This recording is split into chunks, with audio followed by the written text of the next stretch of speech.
Hello everyone, देखिए last class में हम लोग किरचॉफ्स लॉ को ध्यान से समझ लिए थे। इसका दो लॉ को डिस्कस किए थे, ठीक है, किरचॉफ करंट लॉ को भी और किरचॉफ वोल्टेज लॉ को भी। और उसके बाद हम लोग इसके ऊपर कुछ कुछ न्यूमेरिकल्स भी सॉल्व किए थे। हमको उम्मीद है आपको ये सब न्यूमेरिकल ठीक से समझ में आ गया होगा। आज की क्लास में इसी किरचॉफ्स लॉ को यूज करते हुए एक बहुत इंपॉर्टेंट टॉपिक को समझेंगे जिसका नाम है व्हीटस्टोन ब्रिज। तो फ्रेश पेज में हेडिंग लिखिए, ये दो लाइन छोड़ के हेडिंग लिखिए अपना कॉपी में, व्हीटस्टोन ब्रिज। देखिए व्हीटस्टोन ब्रिज क्या है, किसको बोलते हैं और इसको हम लोग कैसे यूज करते हैं। तो व्हीटस्टोन ब्रिज जो होता है ना, जब आपका किसी क्वाड्रेटरल का, जिसको चतुर्भुज बोलते हैं, मान लीजिए ये आपका एक क्वाड्रेटरल है, let us suppose this is a quadrilateral. इसका चारों ही आर्म में 4 रजिस्टर है, 1 2 3 4, और इसका जो ये वाला 2 पॉइंट है इसके बीच में एक ठो गैल्वेनोमीटर लगा हुआ है जिसका रेजिस्टेंस है कैपिटल जी, ठीक है। इसका मान लीजिए रेजिस्टेंस P है, इसका रेजिस्टेंस मान लीजिए Q है, इसका मान लीजिए R है और इसका मान लीजिए S। तो जब किसी क्वाड्रेटरल का चारों आर्म में 4 रेजिस्टेंस रहता है और इसका 2 किनारे के बीच में करंट को नापने के लिए, करंट आ रहा है कि नहीं इसको जानने के लिए एक लगा रहता है गैल्वेनोमीटर, और इसका जो बाकी 2 किनारा है इसमें बैटरी या फिर सेल दिया रहता है, तब ये जो आपका 4 रजिस्टर है इसी को हम लोग बोलते हैं क्या, व्हीटस्टोन ब्रिज। याद रहेगा? तो यहाँ पर डिफाइन कीजिए और फिर इसका डायग्राम भी हम लोग अच्छे से ड्रॉ करेंगे। लिखिए, it consist of 4 resistors. It consists of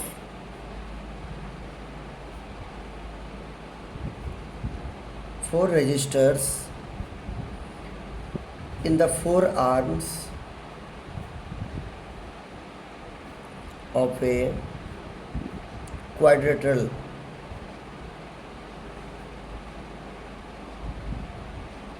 With the help of a cell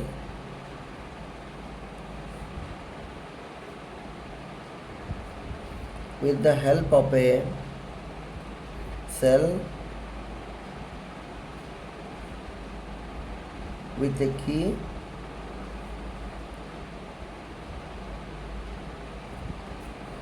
as shown in figure below।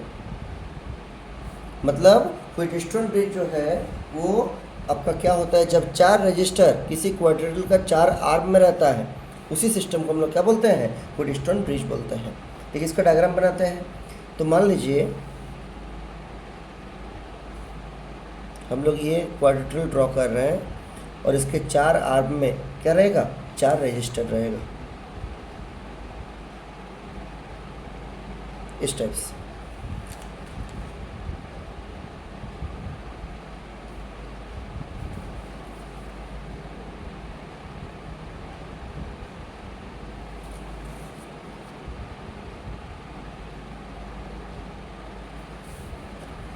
इस रेजिस्टेंस का वैल्यू मान लीजिए P है, इसका वैल्यू Q है, कुछ भी नाम दे सकते हैं।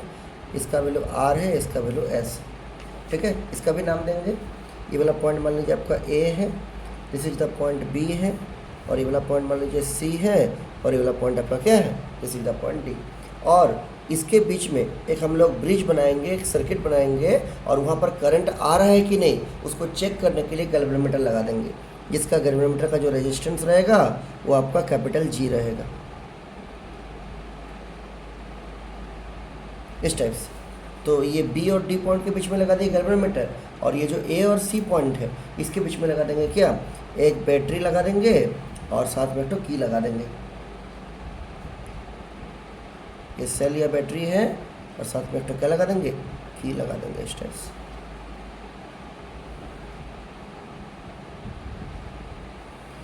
ठीक है, इसका पोटेंशियल डिफरेंस भी रहेगा। जैसे स्विच ऑन करेंगे, ये स्विच ऑन है मेरा, तो क्या होगा, यहाँ से I करंट आपका फ्लो करेगा, दिस इज द I, ये I करंट जाएगा, ये I करंट जाएगा। हम लोग किरचॉफ्स लॉ से पढ़े थे कि अगर यहाँ से टोटल करंट I है तो मान लेते हैं यहाँ से एक करंट जाएगा और यहाँ से कुछ करंट स्प्लिट हो जाएगा, क्योंकि इसका अलग रेजिस्टेंस है, इसका अलग रेजिस्टेंस है। अगर इनकमिंग करंट I है और यहाँ से जाने वाला करंट मान लीजिए आपका I1 है, दिस इज द I1, तो यहाँ से कितना जाएगा, तो I आ रहा था, I1 चला गया, तो जो बचेगा यहाँ से जाएगा, कितना बचेगा, ये बचेगा I माइनस I1, तो यहाँ से जाएगा I minus I1 current. Example के रूप में अगर 4 एम्पियर करंट आ रहा था, 1 एम्पियर चला गया तो इधर 3 एम्पियर जाएगा, क्योंकि 3 + 1 4 होता है। वैसे ही I आ रहा था, I1 गया तो यहाँ से क्या बचेगा, I माइनस I1। अच्छा, ये जो गैल्वेनोमीटर है इससे जो करंट जा रहा है ये करंट मान लीजिए IG है। IG का मतलब करंट पासिंग थ्रू द क्या, गैल्वेनोमीटर। क्लियर है। अब देखिए यहाँ से आपका I1 आ रहा था, यहाँ से IG चला गया तो यहाँ कितना बचा, तो यहाँ पर बचा आपका I1 minus IG, I1 minus IG। I1 आ रहा था और यहाँ से IG चला गया, यहाँ कितना बचा, I1 माइनस IG। अब यहाँ देखिए इस पॉइंट पे IG आ रहा है, यहाँ से I माइनस I1 आ रहा है, तो यहाँ से कितना होगा, दोनों को जोड़ देंगे। जब दोनों को जोड़ेंगे तो यहाँ से जो टोटल करंट आपका आएगा ऐसे करके वो होगा I माइनस I1 और प्लस IG। लिख दीजिए I माइनस I1 और प्लस क्या, IG। यहाँ से I माइनस I1 आ रहा था और यहाँ से IG आ रहा है, दोनों को जोड़ देंगे तो I minus I1 plus IG यहाँ से जाएगा। अब इन दोनों को जोड़ेंगे I1 माइनस IG और I minus I1 plus IG। जब इन दोनों को जोड़िएगा ये माइनस IG से प्लस IG कटेगा, ये प्लस I1 से माइनस I1 कटेगा, बचेगा I। वही I यहाँ पर क्या होगा, आगे बढ़ जाएगा ऐसे करके और यहाँ से भी कितना करंट निकल जाएगा, I। तो इस सेल से या बैटरी से I करंट आया, वही घूम फिर के I करंट आपका निकल गया। अब हम लोग को क्या करना है, पहले पूछता है क्वेश्चन में कि व्हीटस्टोन ब्रिज का कंसेप्ट को एक्सप्लेन कीजिए। उसके बाद पूछता है व्हीटस्टोन ब्रिज का बैलेंस कंडीशन किसको बोलते हैं। तो व्हीटस्टोन ब्रिज का बैलेंस कंडीशन का मतलब बड़ा ही सिंपल है, जब आपका किसी सर्किट में IG मतलब जो गैल्वेनोमीटर है उससे कोई भी करंट नहीं जाएगा। जब IG का वैल्यू 0 होगा, the current in the galvanometer is 0।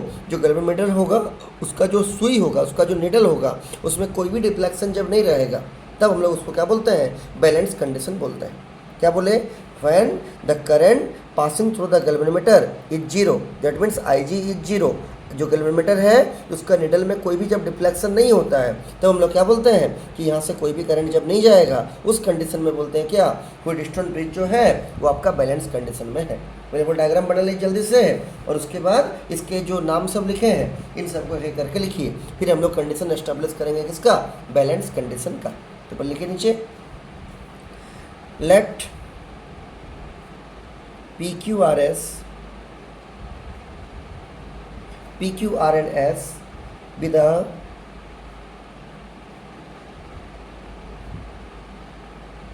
four resistors connected in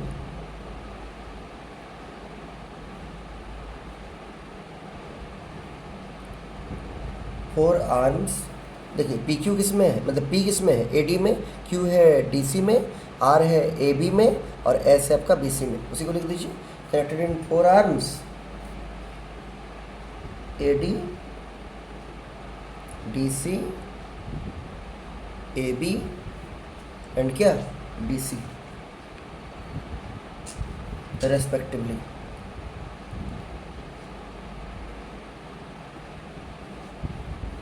of the quadrilateral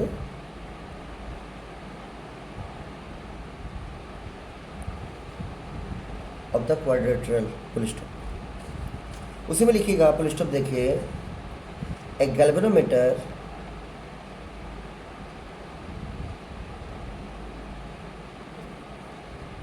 of resistance G, इस गैल्वेनोमीटर का रेजिस्टेंस क्या माने है, कैपिटल G माने, इज कनेक्टेड, ये सब एग्जाम में बना कर लिख सकते हैं, is connected in between the point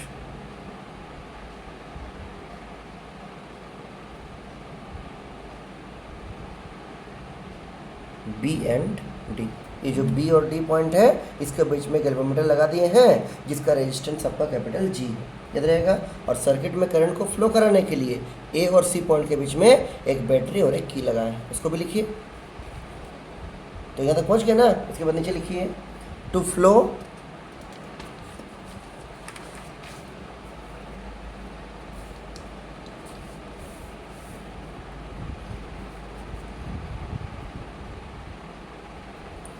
the current through the circuit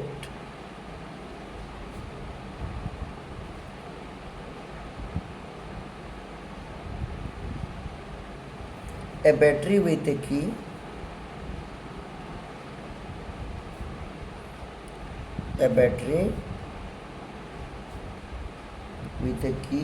is connected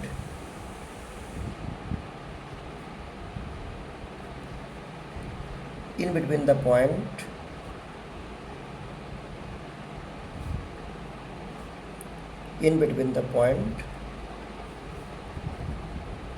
A and C।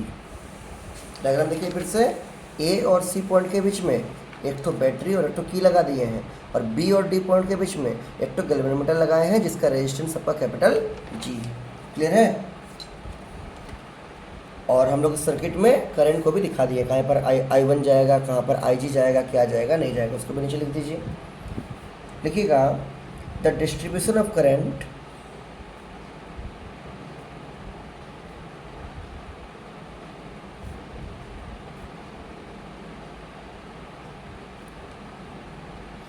in the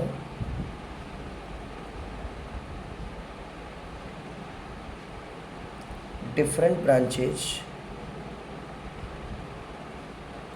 is shown in figure। Diagram में दिखाया गया है। पूरा क्लियर है? तो अगर आपसे कोई पूछेगा कि व्हीटस्टोन ब्रिज क्या होता है, क्या बोलिएगा? जब किसी क्वाड्रेटरल का चारों आर्म में 4 रजिस्टर रहता है, एक तो की लगा रहता है, बैटरी लगा रहता है और गैल्वेनोमीटर लगा रहता है, तो ये जो आपका सिस्टम है इसी को हम लोग बोलते हैं क्या? व्हीटस्टोन ब्रिज बोलते हैं। क्लियर है? अब इसका देखते हैं बैलेंस कंडीशन क्या है। तो नीचे लिखिए एक लाइन छोड़ के heading balance condition.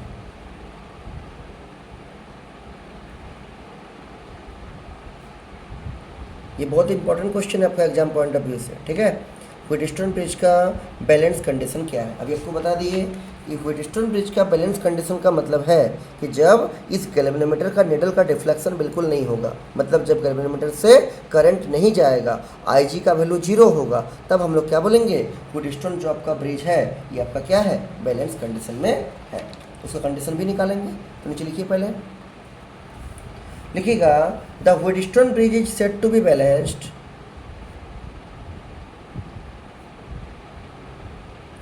the Wheatstone bridge is said to be balanced condition, said to be in लिखे, said to be in balanced condition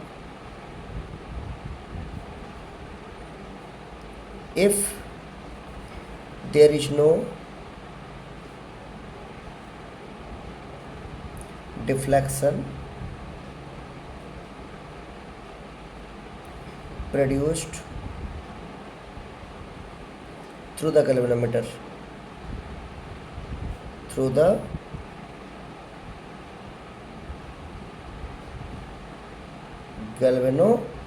coma देके लिखे that is the current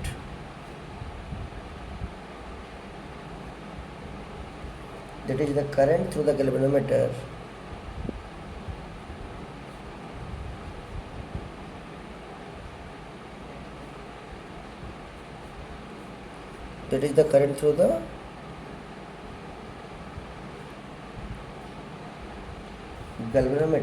is 0।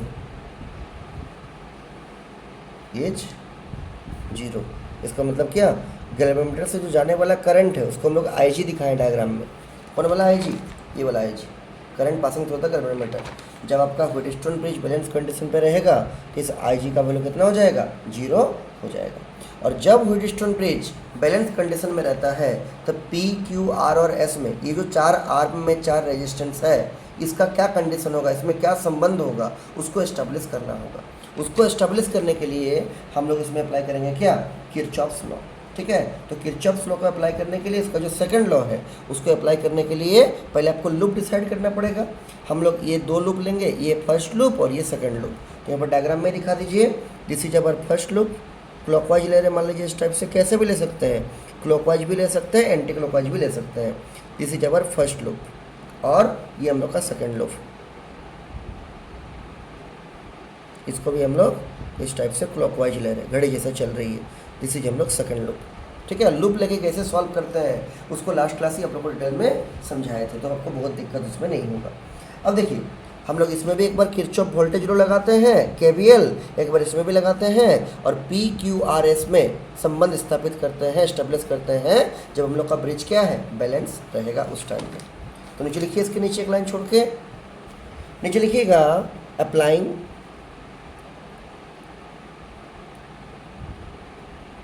Kirchhoff voltage law in the first loop, in the first loop. देखिए तो ये आपका first loop. अब यहाँ देखिए इधर करंट जा रहा है नीचे से ऊपर, हम लोग भी चल रहे हैं नीचे से ऊपर, सेम डायरेक्शन होने से क्या होता है, माइनस। तो करंट इंटू रेजिस्टेंस, करंट है I1, रेजिस्टेंस है P, तो I1 इंटू पी हो जाएगा। और माइनस में क्यों होगा, हम लोग का चलने का डायरेक्शन और करंट का डायरेक्शन क्या है, सेम है। लास्ट क्लास समझा दिए थे अच्छे से, ठीक है। तो लिख दीजिए क्या, माइनस I1 इंटू पी। आगे बढ़िए, इसके बाद नेक्स्ट एलिमेंट कौन आ रहा है, गैल्वेनोमीटर आ रहा है। यहाँ पर देखिए हम लोग जा रहे हैं ऊपर से नीचे, करंट भी जा रहा है ऊपर से नीचे, तो डायरेक्शन होगा माइनस, क्या लेंगे, माइनस लेंगे। और इसका जो वोल्टेज होगा क्या आएगा, potential difference I into R, current हो गया IG और रेजिस्टेंस हो गया G, तो IG इंटू जी होगा माइनस के साथ। माइनस क्यों होगा, हम लोग भी चल रहे हैं ऊपर से नीचे, करंट भी जा रहा है कहाँ, ऊपर से नीचे। लिख दीजिए इसको भी। So this is minus IG into capital G। और देखिए इस लूप में कौन सा एलिमेंट है, नीचे उतरेंगे ऐसे, यहाँ एक एलिमेंट है। हम लोग जा रहे हैं नीचे से ऊपर, करंट जा रहा है ऊपर से नीचे, अपोजिट डायरेक्शन प्लस होगा। I इंटू आर, आई के जगह I माइनस I1 है करंट, और R के जगह तो R है, तो I minus I1 into are हो जाएगा। और आगे में प्लस की माइनस तो लगेगा प्लस, क्योंकि हम लोग चल रहे हैं नीचे से ऊपर, करंट जा रहा है ऊपर से नीचे, अपोजिट डायरेक्शन है, तो क्या होगा, plus I minus I1 into R, plus I minus I1 into R. और दिस इज इक्वल टू कितना हो जाएगा, और तो कोई सर्किट में एलिमेंट नहीं है, जीरो। तीन ठो एलिमेंट है, ये वाला और ये वाला।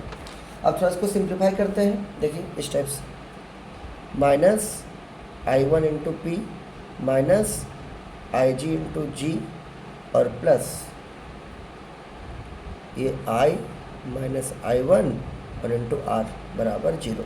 लेकिन हम लोग बैलेंस कंडीशन पर निकाल रहे हैं। बैलेंस कंडीशन का मतलब क्या है, current through the galvanometer is zero, IG का वैल्यू जीरो रख दीजिए। नीचे लिखिएगा but the value of IG equals to zero, तो जहाँ जहाँ IG है वहाँ कर दीजिए जीरो। ये तो ऐसे ही रहेगा, माइनस I1 इंटू पी, यह हो जाएगा कितना, माइनस हो जाएगा जीरो, क्योंकि जीरो इंटू जी जीरो हो जाएगा, प्लस ये हो जाएगा I minus I1 multiplied with R equal to zero. अब एक काम कीजिए, आप इसको उधर कर दीजिए, तो ये जब उधर जाएगा प्लस हो जाएगा, ऐसे रहेगा तो ख़त्म हो गया जीरो। तो ये होगा I minus I1 into are बराबर होगा क्या, I1 इंटू पी। अब सजा कर लिखिए, तो P वाला को पहले, इसको बाद में, तो कोई फ़र्क नहीं पड़ेगा, इसको बाएं साइड लिखिए, इसको दाहिने साइड, तो ऐसा हो जाएगा I1 इंटू पी बराबर I minus I1 into R, यह आ जाएगा। इसको आप लोग कर दीजिए इक्वेशन नंबर 1, आगे इसका हम लोग यूज करेंगे, ठीक है। ये P और R में आपका रिलेशन यहाँ से मिल जाता है। उसी तरह से अगर आप अप्लाई कीजिएगा किरचॉफ्स केवीएल को, मतलब किरचॉफ वोल्टेज लॉ को सेकंड लूप में, ठीक है। सेकंड लूप कौन सा है, ये वाला, तो क्या होगा, नीचे लिखिए ऐसे जैसे इसमें लिखे थे, अप्लाइंग, नेक्स्ट पेज में हम लिखते हैं applying KVL in the second loop, लिखिएगा applying Kirchhoff voltage law in second loop, we can write, इसमें भी जो जो करंट एलिमेंट है उसके अक्रॉस का जो वोल्टेज होगा सबका सम क्या आएगा, जीरो आएगा। ध्यान से देखिए कहाँ शुरू करते हैं, मान लीजिए यहीं से करते हैं। देखिए हम लोग ऐसे क्लॉकवाइज लिए हैं अपना लूप, तो हम लोग ऊपर से नीचे जा रहे हैं, करंट भी ऊपर से नीचे जा रहा है, सेम डायरेक्शन, माइनस हो जाएगा। तो करंट कितना है, I1 माइनस IG, रेजिस्टेंस कितना है, Q, लिख दीजिए I1 माइनस IG, आगे में तो माइनस लगेगा, तो माइनस I1 माइनस IG और इंटू क्या हो जाएगा, इंटू हो जाएगा आपका Q, ठीक। आगे देखिए, समझ में आया ना, हम लोग जा रहे हैं ऊपर से नीचे, करंट भी जा रहा है ऊपर से नीचे, सेम डायरेक्शन तो माइनस, और क्या होगा, करंट इंटू रेजिस्टेंस, तो करंट हो गया I1 माइनस IG, रेजिस्टेंस हो गया Q। अगला देखिए हम लोग यहाँ पर पहुँचे, यहाँ पर जब पहुँचे हम लोग जा रहे हैं ऐसे ऊपर से नीचे, करंट जा रहा है नीचे से ऊपर, तो अपोजिट डायरेक्शन तो प्लस हो जाएगा आगे में, और करंट इंटू रेजिस्टेंस, करंट है ये वाला पूरा I minus I1 plus IG, और रेजिस्टेंस है S, लेकिन प्लस में क्यों? क्योंकि करंट जा रहा है नीचे से ऊपर, हम लोग जा रहे हैं ऊपर से नीचे। लिख दीजिए I minus I1 plus IG, तो I माइनस I1 और प्लस IG और मल्टीप्लाइड विथ क्या हो जाएगा? मल्टीप्लाइड विथ S हो जाएगा, ये वाला। अच्छा, और एक एलिमेंट कौन है? ये वाला है। हम लोग जा रहे हैं नीचे से ऊपर, करंट जा रहा है ऊपर से नीचे, तो अपोजिट डायरेक्शन होने से प्लस हो जाएगा। करंट इंटू रेजिस्टेंस, करंट हो गया IG, रेजिस्टेंस हो गया कैपिटल G, तो लिख दीजिए plus IG into capital G। क्या लिखिएगा? Plus IG into capital G बराबर 0, और तो कोई एलिमेंट नहीं है। अब इसमें भी अप्लाई कीजिए, जहाँ पर आपका IG है वहाँ रख दीजिए 0, चूँकि बैलेंस कंडीशन का निकाल रहे हैं। But the current through the galvanometer equals to 0, तो यहाँ 0 होगा, यहाँ 0 होगा, यहाँ भी 0 होगा, रख दीजिए। तो क्या बचेगा? ये बचेगा माइनस I1, ये तो खत्म हो गया, इंटू Q, ये क्या हो गया? 0, ठीक है। IG का जगह 0 रख दिए, तो बचा माइनस I1 इंटू Q, लिख दिए। यहाँ देखिए प्लस I माइनस I1, ये तो 0 हो गया, खत्म हो गया, यही ब्रैकेट क्लोज कर देंगे, और इंटू हो जाएगा S, और प्लस, ये समझ में आया ना? I माइनस I1 रह गया, यहाँ 0 कर दिया, खत्म हो गया, तो इंटू S रह गया। ये IG का जगह 0, तो 0 इंटू G क्या हो जाएगा? 0 बराबर 0। थोड़ा सजा के लिखिए, देखिए इसको यहीं रखते हैं, तो ये हो जाएगा I माइनस I1 और मल्टीप्लाइड विथ S, इसको उधर भेजी, माइनस था उधर जाकर प्लस हो जाएगा, तो ये हो जाएगा I1 इंटू Q। थोड़ा सजा कर लिखिए, इसको पहले इसको बाद में, तो देयरफॉर हो जाएगा I1 इंटू Q बराबर, ये हो जाएगा I माइनस I1 और मल्टीप्लाइड विथ क्या? S। इसको इधर कर दिया, इसको इधर कर दिया, इससे कोई फर्क नहीं पड़ेगा, इक्वेशन मेरा सेम टू सेम रहेगा। इसको कर दीजिए इक्वेशन नंबर 2। तो ये हम लोग का आ गया इक्वेशन नंबर 1, P और R में रिलेशन, ये आ गया इक्वेशन नंबर 2, Q और S में रिलेशन। अब डिवाइड करते हैं इक्वेशन 1 को इक्वेशन 2 से। कैसे डिवाइड करेंगे? LHS को LHS में, RHS को RHS में। कीजिए, देखिए dividing equation 1 by 2 we can write, dividing equation 1 by 2 we can write. क्या हो जाएगा? इसका LHS को इसका LHS से डिवाइड कीजिए, तो I1 into P by I1 into Q बराबर, इक्वेशन 1 का RHS में क्या है? ये वाला पूरा I minus I1 into R, I minus I1 into R divide equation 2 का RHS I minus I1 into S। अब यहाँ पर कटेगा, क्या कटेगा? देखिए ये I1 से I1 कटेगा, I माइनस I1 से I माइनस I1 कटेगा, क्या बचेगा? यहाँ बचेगा P बटे Q बराबर R बटे S। इसको लिख के मजबूती से घेर दीजिए। ये क्या है? जब आपका व्हीटस्टोन ब्रिज बैलेंस कंडीशन पर रहता है, तब P बटे Q का रेशियो R बटे S का रेशियो का क्या होगा? प्रोपोर्शनल होगा, बराबर होगा। मतलब इसका और इसका अगर रेशियो निकालिएगा, ये उतना ही आएगा जितना इसका और इसका रेशियो होगा। अभी हम क्वेश्चन में भी दिखाएंगे 2 मिनट में, ठीक है। तो नीचे लिख दीजिए पहले कि ये आपका क्या है? रिक्वायर्ड रिलेशन है, ये 4 रजिस्टर के बीच में, जब सर्किट किस में रहेगा? जब सर्किट आपका बैलेंस कंडीशन पे रहेगा। तो लिखिए, this is the required relation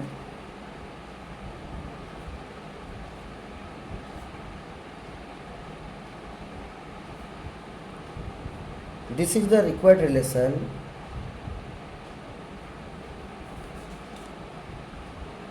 among the 4 resistances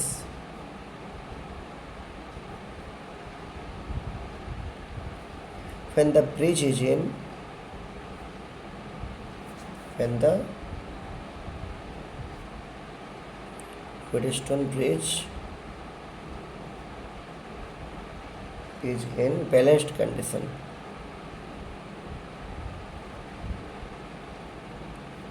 जब व्हीटस्टोन ब्रिज बैलेंस कंडीशन पे रहेगा तब ये रिलेशन रहेगा P बाई Q बराबर R बाई S।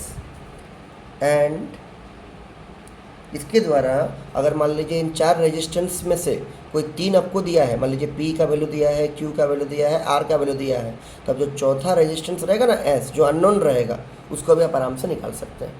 ठीक है, कैसे निकालेंगे तुरंत आपको दिखा रहे हैं उसको स्पेशल केस में। लिख दीजिए पहले, and from this relation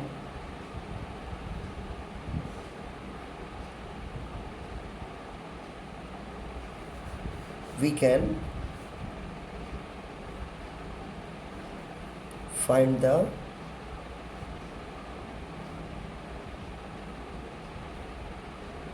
value of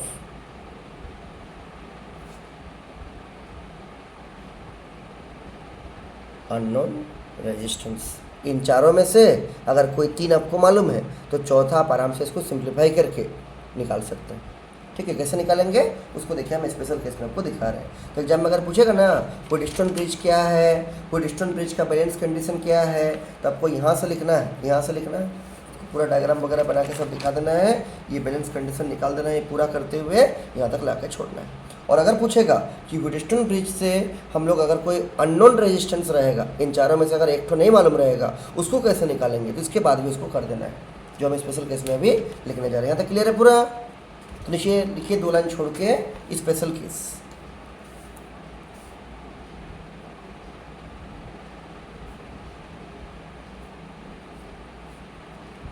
special case लिखिए, if Wheatstone bridge is in balanced condition,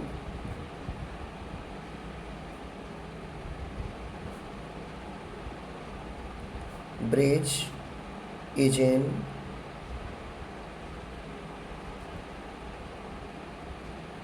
balanced condition having 4 resistances P, Q, R and S, and if मान लीजिए इन चारों में से आपका कोई तीन मालूम है, हर एक नहीं मालूम है, and if the values of P, Q and R are given, मान लीजिए P, Q और R आपको मालूम है, S नहीं मालूम है, देन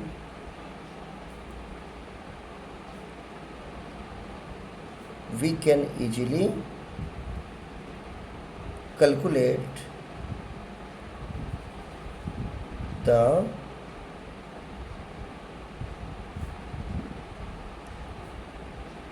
अननोन रेजिस्टेंस S। अगर आपका व्हीटस्टोन ब्रिज बैलेंस कंडीशन में है, जिसका 4 रेजिस्टेंस है, 4 आर्म में P, Q, R, S, अगर P, Q, R, S में से कोई तीन मालूम है, मान लीजिए P, Q और R का वैल्यू आपको मालूम है, कुछ कुछ ओम रहेगा, S आपको नहीं मालूम है, तो इससे आप आराम से S का वैल्यू निकाल सकते हैं। कैसे, देखिए निकाल कर दिखाते हैं। नीचे लिखिए, under balanced condition, balance condition में क्या होता है, P/Q बराबर R/S। अभी तुरंत हम लोग उसको प्रूव किए थे, हम लोग को यहाँ से S निकालना है। एक बार एक काम कीजिए, उलट दीजिए इसको उल्टिए, तो ये होगा Q/P, इसको भी उलट दीजिए, S/R। कैसे भी करके आपको S निकालना है। इसको इधर ले आइए, तो हो जाएगा Q/P, यह R डिवाइड में था, इधर का मल्टीप्लाई होगा इंटू R बराबर S। नीचे लिख दीजिए, देयरफॉर आपको S मिल जाएगा कितना, S is equal to Q/P into R। तो अगर Q मालूम है, P मालूम है, R मालूम है, तो इन तीनों को सॉल्व करके आप आराम से अननोन रेजिस्टेंस S को निकाल सकते हैं। कहने का मतलब कोई भी 4 रेजिस्टेंस में से अगर 3 मालूम है तो चौथा आप आराम से निकाल सकते हैं। क्लियर है?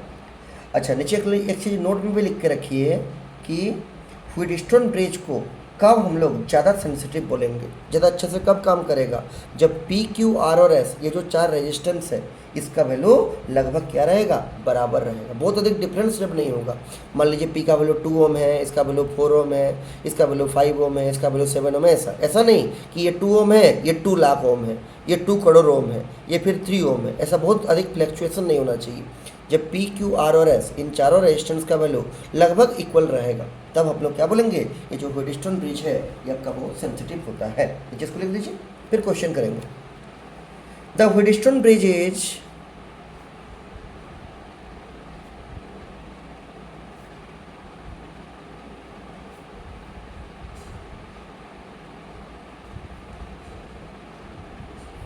more sensitive when the four resistances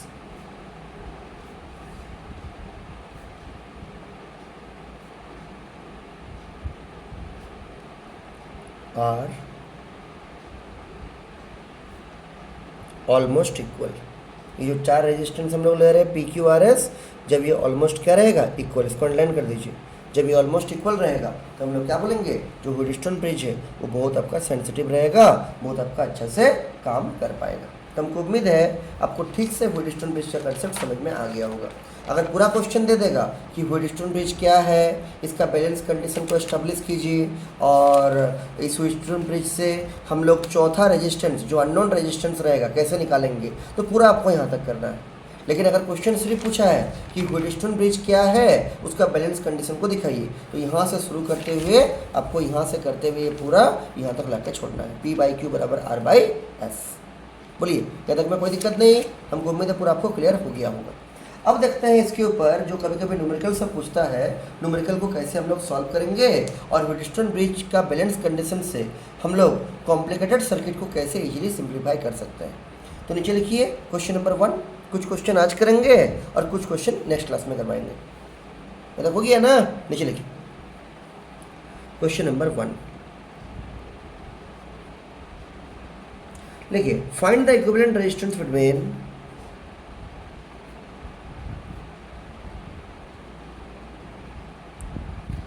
find the equivalent resistance between A and B। देखिए सर्किट डायग्राम आपको दिया हुआ है,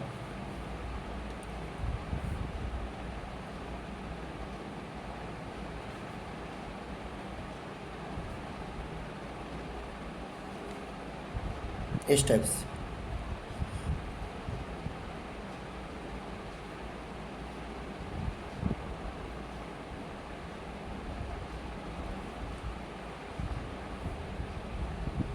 ये बीच वाला है गैल्वेनोमीटर जिसको बोलते हैं हम लोग। ये वाला पॉइंट आपका ए है और ये वाला पॉइंट आपका बी। इसका 2 ओम दिया है, ये आपको 8 ओम दिया है, ये आपको 5 ओम दिया है, और ये आपको 3 ओम दिया है, और ये आपको दिया है 12 ओम। ठीक है, ऐसा दिया है। अब बोलेगा ए और बी के बीच में इक्विवेलेंट निकालिए। अगर आप इसको नॉर्मल प्रोसेस से सॉल्व कीजिएगा तो आपको बहुत दिक्कत होगा, कौन सीरीज कौन पैरेलल। ये ना तो कोई पूरी तरीके से सीरीज है, ना तो पैरेलल, मिक्स्ड कॉम्बिनेशन है, तो निकलेगा ही नहीं। देखिए, लेकिन अगर ये बीच वाला रेजिस्टेंस मान लीजिए नहीं रहेगा तो क्या होगा, ये दोनों होगा सीरीज में, ये दोनों होगा सीरीज में, आपस में होगा पैरेलल। लेकिन ये जो बीच वाला ब्रिज दे दिया है जिसमें हम लोग का गैल्वेनोमीटर लगा हुआ था, वही दिक्कत कर दे रहा। ये दोनों ना तो पूरा तरीके से सीरीज हो पा रहा है, ना तो पूरा तरीके से पैरेलल हो पा रहा है। इसके कारण तो हम लोग करेंगे क्या, पहले चेक करेंगे कि P बाई क्यू बराबर R बाई एस है कि नहीं। अगर P बाई क्यू बराबर R बाई एस हो जाएगा तो क्या होगा, गैल्वेनोमीटर से कोई भी करंट पास नहीं करेगा। तो इससे अगर करंट ही पास नहीं करेगा, इसका रेजिस्टेंस का कोई यूज होगा, कोई यूज नहीं होगा। इसीलिए इसको हम लोग हटा देंगे, फिर आराम से इसको सॉल्व कर सकते हैं। लेकिन कब करना है ऐसा, जब हम लोग का ब्रिज बैलेंस हो जाएगा। तो चेक करते हैं, 2/8 निकालते हैं। 2/8 कितना आएगा, 2 चौके 8, इसी 1/4 आ रहा है। इसको निकालिए दिस बाय दिस करके, तो 3/12 जब कीजिएगा तो 3 चौके 12, हाँ ये भी 1/4 आ गया। मतलब P/Q का रेशियो R/S के रेशियो के बराबर आ गया। तो ब्रिज किस में है, बैलेंस में। चूंकि ब्रिज बैलेंस में है तो ये बीच वाला जो गैल्वेनोमीटर है इससे कोई भी करंट पास नहीं करेगा, इसीलिए इसका जो रेजिस्टेंस है उसको भी कंसिडर आपको नहीं करना है। इसको हम लोग आराम से हटा के सॉल्व कर सकते हैं। तो नीचे लिख देंगे, hence the Wheatstone bridge is in balance condition। hence the Wheatstone bridge is in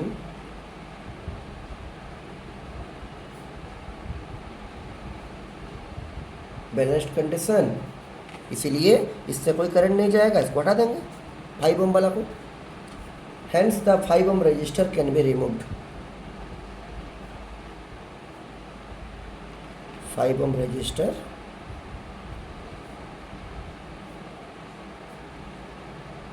can be removed। लेकिन ये कब हटेगा, जब ये बाई ये और ये बाई ये आपका बराबर रहेगा। ठीक है, पूरा पूरी बराबर होना चाहिए। अगर बराबर नहीं हुआ तो फिर आपका किरचॉफ्स लॉ से इसको सॉल्व करना पड़ेगा, ऐसे आपका नहीं निकलेगा। लेकिन इसमें तो है बराबर है, तो इसको हटा देंगे। डायग्राम कैसे बनेगा, इसको हटा कर फिर से डायग्राम को ड्रॉ कीजिए और देखिए कितना इजीली आपको इक्विवेलेंट रेजिस्टेंस निकल जाएगा। डायग्राम ऐसा बनेगा।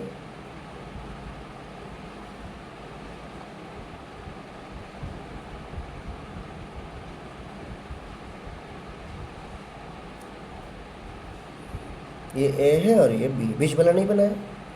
ये 2 ओम, ये 8 ओम, ये आपका 3 ओम और ये आपका कितना था 12 ओम। अब देखिए आराम से बनेगा। ये दोनों किसमें है, सीरीज में, एंड से एंड लगा हुआ है, सीरीज कॉम्बिनेशन है।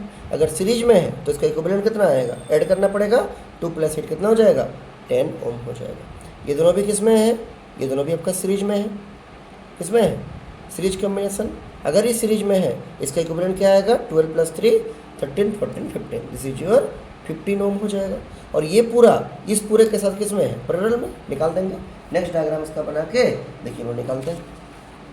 इसका जो नेक्स्ट डायग्राम होगा कैसे बनेगा, इन दोनों को हटा के एक लगाएंगे 10 ओम का, इन दोनों को हटा के एक लगाएंगे 15 ओम का और आपस में पैरेलल होगा इस टाइप से। ये वाला पॉइंट है,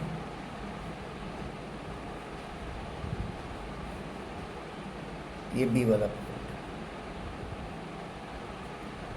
ये 10 ओम और ये कितना 15 ओम, आपस में किसमें है, पैरेलल में।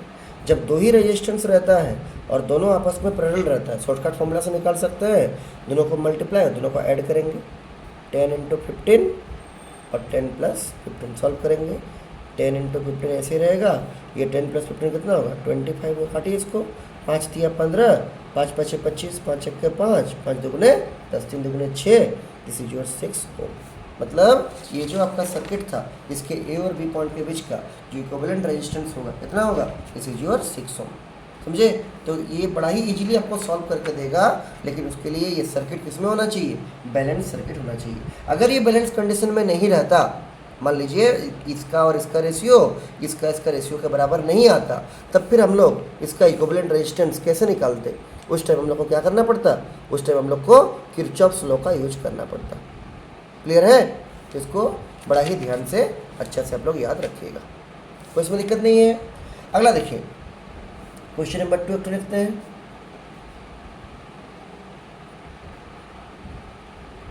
लिखिए, find the equivalent resistance between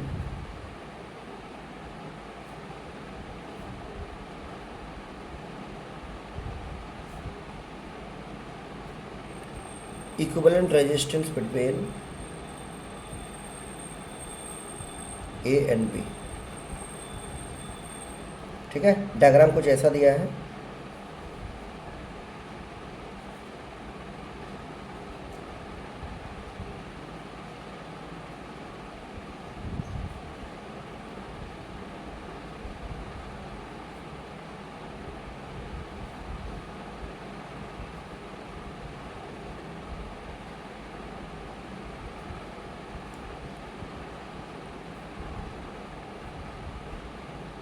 इस टाइप से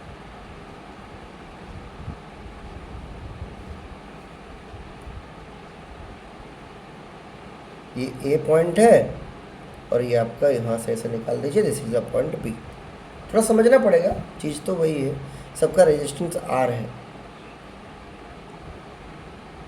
आर, ठीक है। और आपको क्या करना होगा, इसमें ए और बी के बीच में इक्विवेलेंट रेजिस्टेंस का वैल्यू को निकालना होगा। इसको हम लोग नेक्स्ट क्लास में करेंगे, ठीक है। आप लोग इसको घर में ट्राई कीजिएगा, आप लोग का होमवर्क है, नहीं बनेगा नेक्स्ट क्लास में इसको बता के यहीं से शुरू करेंगे। तो हमको उम्मीद है आपको व्हीटस्टोन ब्रिज का कंसेप्ट ठीक से समझ में आ गया होगा। ये एग्जाम के लिए one of the most important question होने वाला है, ठीक है। फिर आज इसको यहीं रखते हैं।